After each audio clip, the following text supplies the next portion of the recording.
प्रेक्षकांनो, तुम्हाला म्हटलं होतं ना मी, यापुढचे सगळे रिव्ह्यूज छान होणार आहे. खरंच खूप छान दाखवलं आहे आज. पण या पूर्णाजीच्या मनातनं काही जाईना. त्या कल्पनाताईंना म्हणत असतात की ही मुलगी एवढी कशी प्रतिमासारखी आहे ग. कल्पनाताई म्हणतात, तुम्ही सायलीबद्दल बोलताय ना. पूर्णाजी म्हणतात, हो बघ ना, अगं माझ्या वाढदिवसाच्या दिवशी तिने गुलाबजामुन केले ना. आणि पूर्णाजी जसं जसं एक एक गोष्टी सांगताय तसं तसं ते फ्लॅशबॅक त्यांनी दाखवलंय. आता पूर्णाजी म्हणतात की अगं कृष्ण जन्माष्टमीच्या दिवशी सुद्धा प्रतिमा म्हणायची तोच पाळणा तिने म्हटला. सांजाच्या पोळ्या सुद्धा गरम गरम बाप्पाच्या नैवेद्याला तिने आणल्या आणि बाप्पाला जास्वंदाची ताजी ताजी फुलं देखील वाहिली. तेव्हा सायली जे काही बोलते ना ते सगळं प्रतिमा आत्यासारखंच आहे हे पूर्णाजीला आठवतंय. पण जसं जसं पूर्णाजी बोलताय ना प्रेक्षकांनो, तसं तसं प्रियाचे धाबे दणाणलेत. त्या दोघी तिथून मागून ऐकतायत ना सगळं. आता या कल्पनाताई म्हणतात, हो ना, मला पण असंच वाटतंय, हा सगळा योगायोग नसावा ना. पूर्णाजी म्हणतात, हो न ग, मलाही तसंच वाटतंय. सगळेच कसे योगायोग असतील, म्हणजे पूजेचा मान तिलाच मिळाला ग. प्रतिमाचा तो मान तन्वीला मिळावं असं देवाच्या मनात असावं ना. मग तो ह्याच मुलीला कसं काय ग मिळाला. फुलं सुद्धा तिच्याच हातून वाहिली गेली, आरती पण तिच्याच हातनं ओवाळली गेली. हे सगळं काय आहे ग कल्पना. कसं आहे ना प्रेक्षकांनो, देव आपल्याला संकेत देत असतो पण आपल्याला कळत नाही. तसं पूर्णाजीच्या बाबतीत झालंय आणि या सगळ्याच घराण्यांच्याच बाबतीत झालंय. आता कल्पनाताई म्हणतात, पूर्णाई तुम्हाला तर आत्ता कळतंय, पण मला तर रोज छोट्या छोट्या गोष्टींमधनं जाणवत राहतं तिचं स्वभाव, विचार, बोलणं सगळंच्या सगळं प्रतिमासारखं आहे हो. मला तर असंच वाटत राहतं की प्रतिमा आणि सायलीच मायलेकी आहेत. पूर्णाजी म्हणतात, पण प्रतिमाची लेक तर तन्वी आहे ना, तिच्यात का गुण दिसत नाही ग, सगळे सायलीतच दिसतात. प्रिया विचार करायला लागते की ज्याची भीती होती ना तेच झालं. म्हातारीच्या कधीही लक्षात येईल की सायलीच खरी तन्वी आहे. ती आता तिच्या रूममध्ये निघून गेली आहे. मेले मेले मी ठार मेले. आता मात्र म्हातारीला जवळजवळ खात्री पटायला लागली आहे की सायलीच प्रतिमाची मुलगी आहे. या सगळ्यांना चुकून एखादा पुरावा मिळाला तर मी मेले. आता अस्मिता आली आहे तिच्या मागे मागे आणि म्हणते, तू निघून का आलीस ग अशी. अगं सायलीचं कौतुक ऐकलं ना तू. बघ चल आपण बोलू पूर्णाजीशी, तिचे गैरसमज दूर करू ना आपण. प्रिया म्हणते, काय काय गैरसमज दूर करशील तू. अगं कल्पना मामीने सरळ पूर्णाजीच्या डोक्यात घातलंय की प्रतिमाची मुलगी सायलीच आहे. आता किती पुरावे देऊ मी अजून, मी माझ्या आईचीच मुलगी आहे म्हणून. तेव्हा अस्मिता म्हणते, हो ग मला कळतंय, आपण ना त्या सायलीच्याच विरुद्ध पुरावे शोधू आणि पूर्णाजीला दाखवून देऊ ती किती नीच आहे ते. प्रिया म्हणत असते, त्या सायलीचा फुल अँड फायनल बंदोबस्त करायलाच हवा आता. अस्मिता म्हणते, कसा करशील तू. प्रेक्षकांनो, आता सायलीवर हल्ला होणार आहे तेव्हा अस्मिताला प्रियावर नाही का हो डाऊट येणार. पण बघूयात पुढे काय दाखवतायत ते. आता अर्जुन त्याच्या स्टडीमध्ये आलेला असतो तर ऑलरेडी तिथे रविराज किल्लेदार बसलेले असतात. अर्जुन त्यांना टॉन्ट मारतो, अच्छा आज अपोजिट टीमचे 2 लॉयर एकाच ठिकाणी एकाच घरात बसून एकच केसेस स्टडी करणार आहेत वाटतं. स्ट्रेंजच चाललंय नाही सगळं. तेव्हा रविराज म्हणतात, हल्ली तर आजूबाजूला एवढ्या विचित्र गोष्टी सुरू आहेत त्यामुळे कधीच कशाचंच आश्चर्य वाटतच नाहीये मला. त्यावर अर्जुन टोमणा मारतो की स्वतःच माणूस विचित्र वागायला लागला की असं होणारच. तेव्हा किल्लेदार उठून उभे राहतात. अर्जुन म्हणतो, मिस्टर किल्लेदार तुम्ही बसा इथे, मी माझ्या रूममध्ये जातोय. तेव्हा रविराज म्हणतात, नाही नाही, माझ्यासाठी एवढा त्याग करायची तुला गरजच नाहीये, मी गेस्ट रूममध्येच बरा आहे. तसंही मी या घरचा पाहुणाच आहे. पाहुणा तरी कुठला म्हणा, जिथे कसलाच आपलेपणा राहिलेला नाहीये तिथे परकच म्हणावं. आता ते तिथून निघून जात असतात. ते जाता जाता ते अर्जुनला म्हणतात, एनिवे आपण एकाच केसवर काम करतोय म्हटल्यावर कोणीतरी एक हरणार, कोणीतरी एक जिंकणार.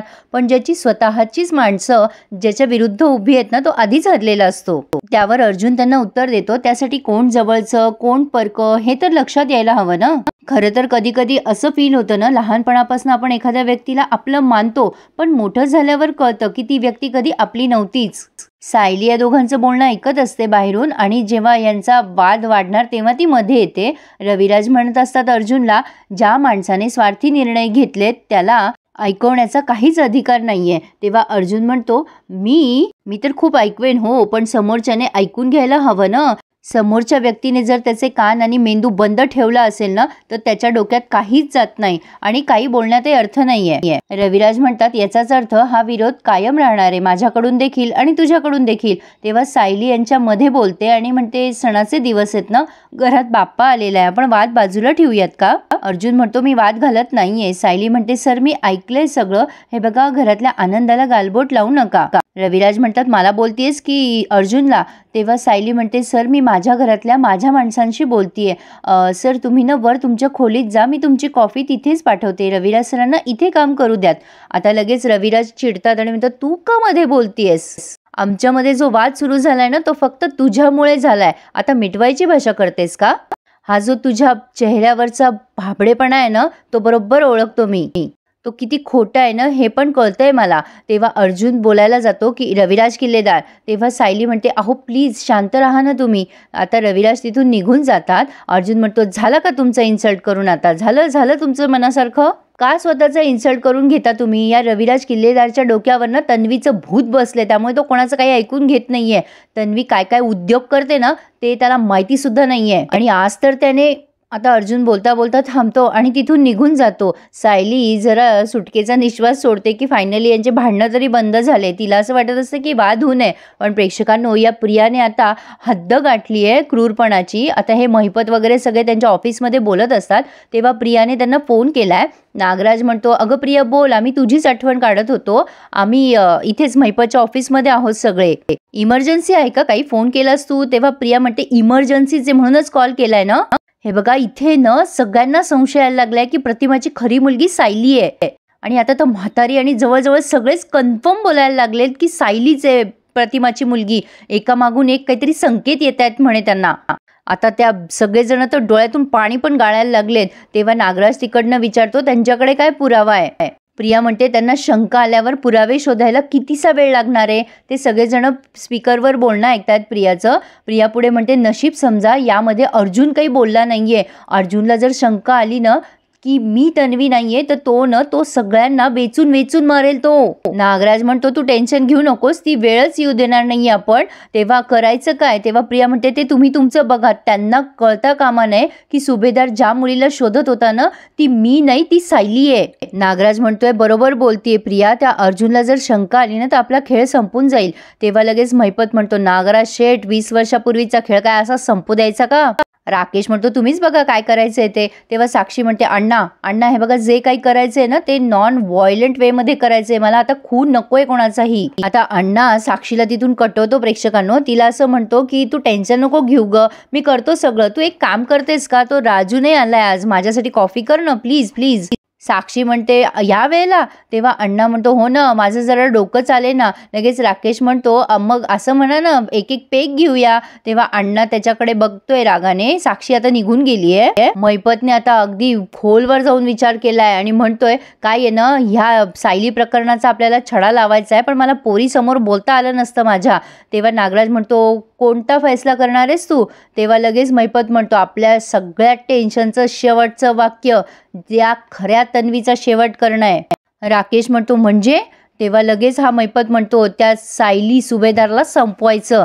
उद्या अनंत चतुर्दशी आहे, सगळीकडेच गर्दी राहील. त्या गर्दीतच तिचा कोथळा बाहेर काढायचा. परवाचा सूर्य तिने पाहिला नाही पाहिजे. आता या सगळ्या प्लॅनपासनं अनभिज्ञ बिचारी सायली गणपती बाप्पाच्या निरोपाची तयारी करतीये. तेवढ्यात तिथे चैतन्य आलाय आणि म्हणतोय जे काही हवंय त्याची मदत मी करणार. पूर्णाजी त्याच्यावर ओरडतात आत्ता उगवतोयस का रे? कल्पनाताई म्हणतात नशीब तू दिवाळीच्या दिवशी नाही आलास विसर्जनाला. चैतन्य आता सगळी कामं तूच करायची आहेस ना, तुला सांगणार आहे मी. चैतन्य म्हणतो अगं मावशी तू सांगशील ते काम करेल मी. आणि हा खाली बसतोय मस्त पठ्ठ्या. तेव्हा पूर्णाजी म्हणतात हे असं काम करणार आहेस का? अस्मिता म्हणते तुलाच करावं लागणार आहे, डॅड घरी नाहीये. अश्विनला इमर्जन्सी म्हणून क्लिनिकमध्ये जावं लागलं, सगळी जबाबदारी तुझ्यावर आणि अर्जुनवर आहे.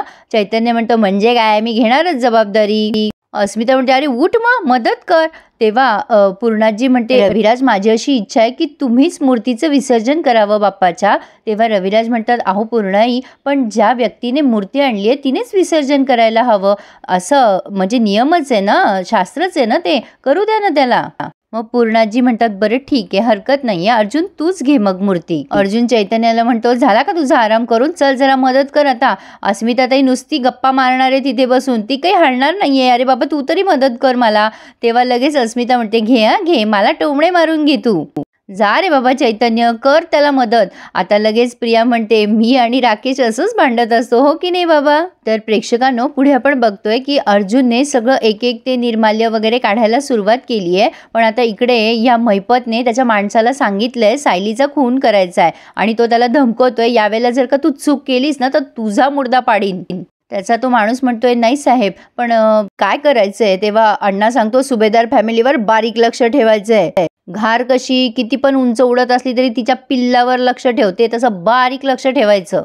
मी तर म्हणतो त्या सायलीला तू तुझं पिल्लू समज आणि नजर ठेव तिच्यावर. तिच्यावरची नजर हटी की दुर्घटना घटीच समजलं. आता लगेच राकेश म्हणतो दुर्घटना तर घडवायचीच आहे ना आपल्याला. तेव्हा अण्णा त्याच्यावर ओरडतो आणि म्हणतो मोठे माणसं बोलत असताना मध्ये मध्ये बोलायचं नाही. अय त्या सायलीचा फोटो जवळ ठेव.